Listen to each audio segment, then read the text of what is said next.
Hello అందరికీ.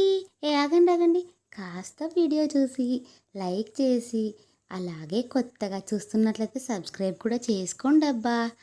అన్ని videos లాగా ఈ వీడియో నేను నార్మల్గా పెట్టింది అయితే కాదండి. ఈ వీడియో పెట్టడానికి ఒక స్పెషల్ రీజన్ అయితే ఉందన్నమాట. అదేంటంటే ప్రతి సంవత్సరం కార్తీక మాసంలో నాకు వనభోజనంకి వెళ్ళటము, అలాగే నదీ స్నానానికి వెళ్ళి శివుడు టెంపుల్లో దీపం పెట్టి దర్శనం చేసుకొని రావటము రెండు కంపల్సరీ అన్నమాట. నాకు ఎన్ని పనులైనా ఉండనివ్వండి, కార్తీక మాసం వచ్చిందంటే ఈ రెండు పనులు కంపల్సరీ చేసుకుంటాను నేను. ఇంకా ఎప్పుడిలాగే ఈసారి కూడా వెళ్దామని అయితే అనుకున్నాము. అదేంటో అనుకుంటూనే ఉన్నాను కానీ అసలు వెళ్ళటానికైతే అస్సలు కుదరలేదండి నాకైతే నదీ స్నానానికి. ఇంకా నాకు చాలా బాధ అనిపించింది అన్నమాట. ఎందుకంటే ఇంకా కార్తీక మాసం వచ్చేసింది కదా, అందులోనూ మాకు ఇక్కడ చలి టూ మచ్ ఉందండి. అసలు మనకు 4, 5 ఆ టైంలో బయటికి వెళ్ళడం అంటే ఇంకా మాటల్లో అయితే నేను చెప్పలేను ఆ పరిస్థితిని. అంత ఎక్కువగా ఉందన్నమాట చలి మాకు. ఇంకా ఇంత చలిలో నాకు కొంచెం హెల్త్ ప్రాబ్లం వల్ల నాకు బ్రీతింగ్ ప్రాబ్లం ఉంది కాస్త. దానివల్ల నేను ఇంత చలికి బయటికి వెళ్ళి నేను నది స్నానం చేసే అది నాకు అవ్వలేదన్నమాట. ఎందుకు అసలు ఈసారి కుదరనే లేదు. ఇంకా అయిపోయింది. ఇంకా ఈ ఈ ఇయర్ ఇంకా నేను నది స్నానానికి వెళ్ళనేమో అని నేను ఇంకా చాలా బాధపడ్డాను అనమాట. ఇంకా ఇలాగే ఒక 2 డేస్ నుంచి నాకు ఇంకా అసలు అంటే దానిపైనే ఉంది నా మనసంతా. కార్తీక మాసం అంతా అయిపోతుంది. నేను ఒకటే కోరుకున్నాను అనమాట శివుణ్ణి.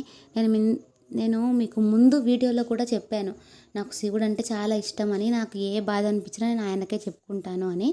అలాగే ఈసారి కూడా నేను శివయ్యనే మొక్కుకున్నాను అన్నమాట. ఎందుకు ఈసారి ఇలా చేస్తున్నావు, నాకు నది స్నానం చేయడానికి అలాగే నీ టెంపుల్లో వచ్చి దీపం పెట్టుకోవడానికి కుదరదా, ఇంకా ఇదేనా నువ్వు చేసేది, ఎందుకు ఇలా చేస్తున్నావు అని నేనైతే నిజంగానే నార్మల్గా అంటే మనం మన మనుషులతో ఎలా మాట్లాడతామో నేను ఇలాగే మాట్లాడతానండి శివుడితో. ఆయనని ఇలాగే అడుగుతానమాట, క్వశ్చన్ చేస్తాను నేను, ఎందుకు ఇట్లా చేస్తున్నావు నువ్వు అని. అలా నేను ఆయన ముందైతే నేను చాలా బాధపడ్డాను అనమాట. అంటే నాకు చిన్న వాటికే అంటే ఏడవడం అనేది నాకు అలా వచ్చేస్తుందండి. చాలా చిన్న వాటికి నేను ఏడ్చేస్తానన్నమాట. అది నా వీక్నెస్ అయి ఉండొచ్చు, మరి ఇంకేదైనా అయి ఉండొచ్చు. అలా నాకు ఆయన ముందు నేను ఏడుస్తూనే కోరుకున్నాను అన్నమాట. కార్తీక మాసం అయిపోతుంది, నేనైతే ఇంక ఈసారి నది స్నానం చెయ్యను ఫిక్స్ అయిపోయింది అని.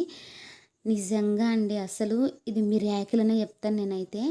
మా మరిది ఎప్పటి నుంచో రావాలి అంటున్నాడు, కానీ కరెక్ట్గా ఈ టైంకే రావడము. ఆయన వచ్చిన తర్వాత అంటే ఆయన బైక్ వేసుకొచ్చారన్నమాట ఊరు నుంచి.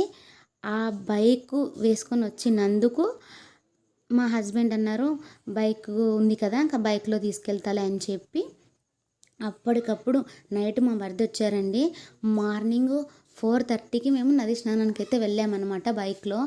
నిజంగా నాకైతే అనిపించింది, నా శివయ్య ఎప్పుడు నాతోనే ఉంటున్నాడు అని చెప్పడానికి ఇదొక ఉదాహరణ అండి.